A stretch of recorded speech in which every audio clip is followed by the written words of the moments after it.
Time has come, officially found the parts and pieces that I needed to give the Foxbody a nice facelift. I bought the car with these white headlight bezels, and the center section dividers were cut out, but looking at that, it kind of bums me out. So I was able to find an 86 front clip and hood. Extra points for already being white and black, but these are these center divider fins that I was talking about that are cut out of the original bumper.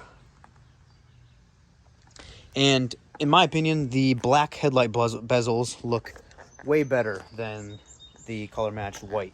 Now, I could have just painted the bezels on this original bumper. Again, I wanted to have these lower valence dividers in there because to me that just looks super badass.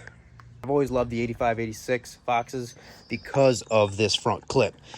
Now, I was also able to snag a factory GT hood. It's in pretty good shape. It just needs some cleaning up, but that's just dirt.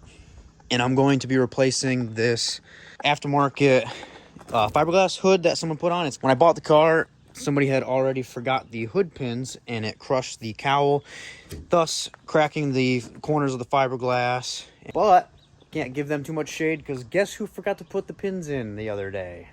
Yep, me.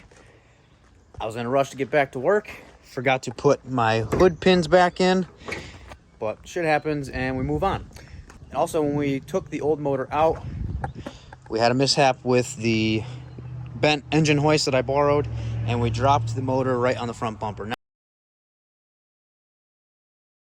Now it was just the paint that's scuffed up and cracked. The actual cover itself is not cracked, but it just adds to the number of reasons why I want to replace this.